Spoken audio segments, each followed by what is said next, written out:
এখনের ভিডিওটা চোপাকে নিয়ে। হ্যাঁ, চোপার ভিডিওটা কালকে দেখলাম, সবাই চোপাকে বলছে যাও যাও যাও, তোমার ছেলে অসুস্থ, অসুস্থ ছেলেকে গিয়ে দেখো, তোমার ছেলে সত্যিই খুব শরীর খারাপ। হ্যাঁ, হসপিটালাইজ ছিল, হসপিটাল থেকে বেরিয়ে এসেছে।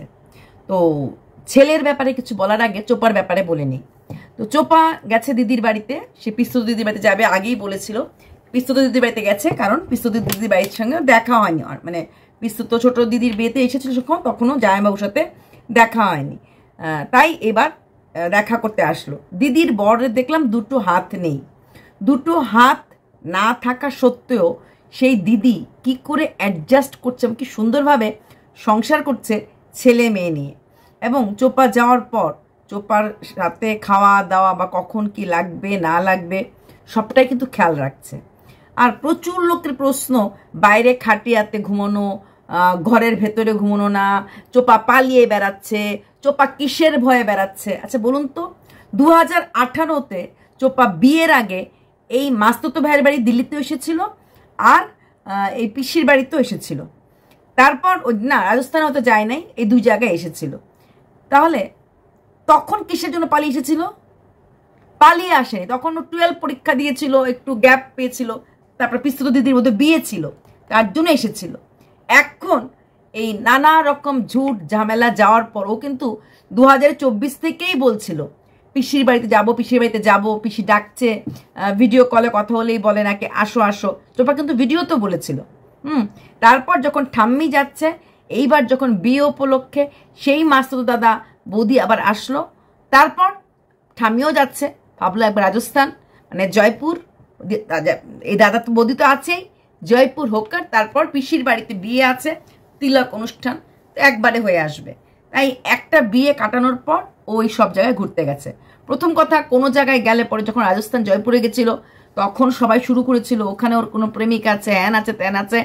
তারপর কাজ খুঁজতে গেছে, ঠাম্মি ওখানে কাজ করে। ঠাম্মি যদি ওখানে কাজ করে তাহলে ঠাম্মা কদিনের জন্য থাকে? একটা কাজের মহিলা কাজের বাড়িতে কদিন থাকে? এই তো এখন মেয়ের বাড়িতে বসে আছে, এখন মেয়ের জায়গা থেকে মেয়ের নাতিনের বাড়িতে চলে এসেছে, ঠাম্মি তো থাকে না। কোনো কাজে, যে কোনো কাজে কি এত ছুটি পাওয়া যায়? মাত্র বোধহয় 15-20 দিন মতো, 25 দিনের মতো ছিল জয়পুর, তারপর চলে এসেছে মেয়ের বাড়িতে। এত ছুটি কোনো কাজেই এত ছুটি দেয় বলে আমার তো মনে হয় না। 25 দিনের বেশি তো হবে না। জুন মাসে বোধহয় চোপা গেছে, মানে মেয়ের লাস্টে, তাহলে 25-30 দিন উনি ছিল ওই বাড়িতে, মানে জয়পুরে। জুলাই হতে না হতে তো চলে আসলো। এত কম সময় থাকতে কোনো জায়গা দেওয়া হয় না কাউকে। তারপর চোপা যেহেতু বাচ্চাটা থাকতো ঘরে, চোপা হচ্ছে দাদা বৌদির আয়া। আমি বুঝি না এইসব কথাবার্তা লোকে বলার আগে নেগেটিভ করো, কিন্তু এখান থেকে কথাটা বললো, কেন আয়া হবে? দাদা বৌদির বাচ্চা যথেষ্ট বড় হয়ে গেছে। তারপর চোপা নিজেই ক্লিয়ার করে দিল যে আমার বৌদির বৌদি আছে, সে 2 ননদের বাচ্চাকেই রাখে। আর যদি কেউ না রাখতো কোনো ব্যাপার না, এইসব জায়গাতে ক্র্যাশ ভর্তি।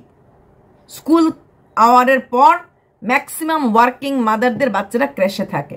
5টা, 5:30, 6টার সময় বেরিয়ে আসার সময় বাচ্চাগুলিকে বাড়ির থেকে নিয়ে আসে। আর কিছু কিছু স্কুল তো ডে বোর্ডিং আছে, কিছু কিছু স্কুলের ভেতরে বাচ্চা রাখার সিস্টেম থাকে। হ্যাঁ, এক্সট্রা টাকা দিতে লাগে। আফটার স্কুল আওয়ার হোমওয়ার্ক করিয়ে টিচাররা বাড়িতে পাঠায়, এরকমও আছে। ডে বোর্ডিং না, কিন্তু এটাকে স্কুলের মধ্যে আবার একাডেমি খুলে রাখে। 2 থেকে 3টের মধ্যে টিফিনটা করে বাচ্চারা ওই টিউশন ক্লাসে বসে পড়ে। তো 3 to 5, 5:15 এরকম টিউশন চলে। তো টিউশন চলার পর মানে 5:30টার সময় যখন মা ছুটি হয়, মা নিয়ে চলে আসে। 5:15 ধরো ক্লাস শেষ হলো, 3টে থেকে 5টা বলে, তো 3টে তো 3:30 শুরু হয় না, 3:10-15 শুরু হয়। শেষ হতে হতে জাস্ট 5:30 শেষ হয় না, শেষ হতে হতে 5:15 বেরিয়েই যায়। ক্লাস থেকে বাচ্চা বেরিয়ে আসতে 5:30 হয়ে যায়। ততক্ষণে মা বাবারা চলে আসে বাচ্চাকে পিক আপ করতে। সেখানে আয়া হওয়ার কোনো প্রশ্ন নেই। আচ্ছা, পিসির বাড়িতে গেছে, পিসির বাড়িতে যাওয়ার পর ওখানে নিরামিষ খাওয়া। অবশ্যই চোপা নিরামিষ ভুজি, মানে নিরামিষটা বেশি লাইক করে না। আবার যে মাছেরও খুব ফ্যান তা না, চোপা লাইক করে ডিম আর মাংস। মাছ শুধু বড় পেটের মাছ ভালোবাসে। হ্যাঁ, পিসির বাড়িতে কিন্তু ওর পিস্তুত বোন কিন্তু ওকে সাপোর্ট করেছিল, যা যা যা নিচে, যখন ওই পিস্তুত নিচে ওই ঠেলাওয়ালা এসেছিল কোনো খাওয়ার টাওয়ার নিয়ে, ছোলা টোলা ওই কি আলু টিক্কি টিক্কি নিয়ে এসেছিল, যা যা যা যাকে দেখ কেসে বানাতে বলে কিন্তু ওকে পাঠিয়েছিল, পিস্তুত বোনই পাঠিয়েছিল, কারণ বুঝে গেছে ও ব্লক করছে। তারপর সেখান থেকে যেহেতু পিস্তুত এই পিস্তুত বাড়ি বোনের বাড়িতে দিদির বাড়িতে আসে নাই, তো এইবার আসলো। তবে এই বাড়িতে আসার পর চোপা শিখতে পারলো। এবারে চোপার ট্যুরটা ছিল এডুকেশনাল ট্যুর।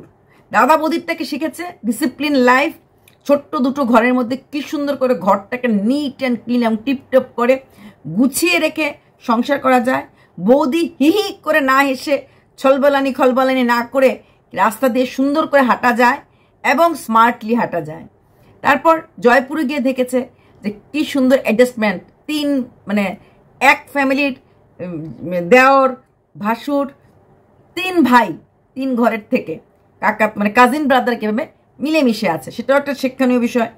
এইবার পিসির বাড়িতে গেছে, সেখানে পিসি একটা বাঙালি মেয়ে হয়ে সারা জীবন নিরামিষ খেয়ে যাচ্ছে। হিন্দি নিশ্চয়ই প্রথম দিন বিয়ের সময় পিসি ভালো হিন্দি জানতো না, ধীরে ধীরে হিন্দি শিখেছে, অ্যাডজাস্ট তো করেছে।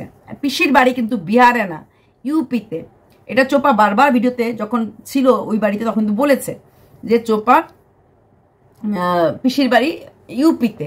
তো সেখানে দেখা গেছে ব্যারেলি ইউপিতে। তারপর পিস্তত দিদির কথা দেখো, যে মানুষটার হাত নেই তাকে নিয়ে কিন্তু সংসার সুন্দরভাবে করছে। পিস্তত দেখতে যথেষ্ট সুন্দর, কিন্তু কই সেই জামাইবাবুকে ফেলে চলে আসেনি তো। 2টো বাচ্চা হয়েছে, তারপর উনি বল খেলতে পারে, সমস্ত ইলেকট্রিক সিস্টেম উনি ঠিক করতে পারে। মানে ওনার মধ্যে উইল পাওয়ারটা মারাত্মক। দিদি চাইলে দিদি তো ফেলে চলে আসতে পারতো। দেখ চোপা, মানুষ জীবনের অনেক জায়গাতে অনেক রকম ভাবে অ্যাডজাস্টমেন্ট করে, যেটা তুই করতে পারিস নি। তোর দিদিরা করেছে এবং করে আজকে সুখী লাইফে আছে। আর অনেকে কথা বলছে ও পালিয়ে বেড়াচ্ছে, ও পালিয়ে বেড়াচ্ছে না, ও ঘুরতে গেছে, বেড়াতে গেছে। এত বছর পরে গেছে, না জানি আর কত বছর পরে আসবে, আদৌ আসবে কিনা। তাহলে কি হাফ ঘুরে চলে আসবে? পিসির বাড়ি পিসি তো দিদির বাড়িতে যাবে, ও আগেই বলেছে। আর তারপরে ওই যে পিসির ভাসুরে ছিল, মানে ওই সুভাষ দাদাকে বলেও দিয়েছে এই মাসেই চলে আসছে ও এই হাসনাবাদে, ও আর থাকছে না। কারণ ওর প্রমোশন ভিডিওটা আছে, বলে দিয়েছে চলে আসছে এবং 21 তারিখেও চলে আসবে। হয়তো 21 তারিখ যদি না হয় 23-24 তারিখ চলে আসবে। আচ্ছা, এইবার যখনই সোনা বাবাটা অসুস্থ হয়, সবাই খালি চোপাকে বলে যাও যাও যাও, গিয়ে ছেলেকে দেখো, ছেলেকে দেখো, ছেলেকে দেখো।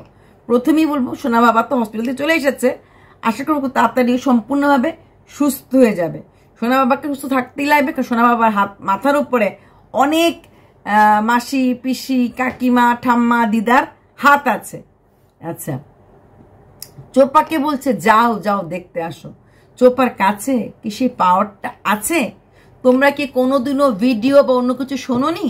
চোপাকে সম্পূর্ণভাবে ওর সন্তান থেকে ওর যত রাইট ছিল সব রাইট সরিয়ে নিতে হয়েছে। চোপাকে বাচ্চার সাথে দেখা করার, কথা বলার, মেলামেশা করার কোনো অধিকার নেই। চোপার কোনো অধিকার নেই। তাহলে চোপা যদি বাত কুলাতেও যায়, তাও বাচ্চাকে কাছে যাওয়ার মতো ওর কাছে কোনো রকম টিকমার্ক নেই। তাহলে কেন বলছো যাও যাও? এতদিন ধরে কেস চলেছে, এত কিছু চলেছে, তোমরা জানো না? ওই ক্লজ ছিল একটা, যে বাচ্চার সাথে কোন দেখা সাক্ষাৎ করতে পারবে না, বাচ্চাকে ওর কাছে আনতে পারবে না, সব। অনেকে বলছে তুমি বাচ্চা ছাড়া কেমন করে আছো, অনেকে বলছে বাচ্চার কাছে ফিরে যাও। এসব তো ফালতু কথা। যেখানে আইন দিয়ে দিয়েছে বাচ্চার সোল গার্জিয়ান একমাত্র প্রদীপ, বাচ্চার দেখভাল করার দায়িত্ব একমাত্র প্রদীপের। সেখানে চোপা গিয়ে হয়তো কাস্টাডির জন্য 2 দিন আনতে রাখতে পারবে, কিন্তু আলটিমেটলি বাচ্চা যাবে কিন্তু বাবার কাছেই।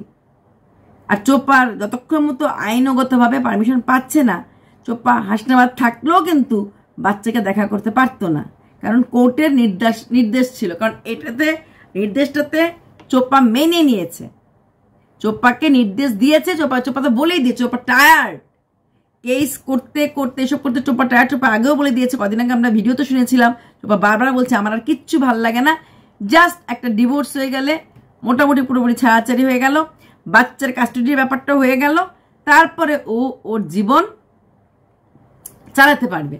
সেখানে দাঁড়িয়ে বারবার চোপাকে বলা কেমন মা কেমন মা। তোমরা জেনেই গেছো চোপা ভালো মা না। ভালো মা হলে স্বামীর কাছে ফিরে যেত। ও যখন যায়নি না, এখন গেলে ওকে আর কেউ রাখবে না, কিন্তু তখন এখন অলরেডি ও আরেকজনের বউ হয়ে গেছিল মাঝখানে, তাই ওকে আর রাখবে না। কিন্তু তখন সেপ্টেম্বর মাসে ব্যাপারটা ঘটার 5-7 দিন পরেও কিন্তু যেতে পারতো এবং চোপাকে বলতে পারতো চল তুই ঘরে, তোর সন্তান অপেক্ষা করছে। তাই এখানে এখন বলে আর কোনো লাভ হবে না, যা চোপা যা। চোপা থাকলেও যেতে পারতো না, বলো না বাতকুলাতে থাকলেও চোপা মানে দেখা করতে পারতো না। আইন চোপাকে সে অধিকার দেয়নি, চোপা সে অধিকার ছেড়ে দিয়েছে এবং তার বিনিময়ে চোপা এখন একটু শান্তি পেয়েছে। হয়তো মানে যার হাত ধরে চোপা বেরিয়ে এসেছিল ফোকলা, সে চোপাকে কোনো জায়গার কাবিল রাখেনি। চোপা এখন আর কোনো জায়গায় থাকার মতো না। তাই একটু মনের শান্তি খুঁজতেই হয়তো বা এই একটু ভ্রমণে বেরিয়েছে। তার মানে এই না চোপা কাজ খুঁজছে, চাকরি খুঁজছে, কিছুই না। আসলে ও নিজের পায়ে কুরুল মারাটা ভুল বলবো, ও কুরুলের ওপরেই নিজের পাটা রেখে দিয়েছে। মানে কুরুলটার ওপরেই ওর পাটা রেখে দিয়েছে, আর কিছু বলার নেই। চলো ভালো থেকো সবাই, টাটা, বাবাই।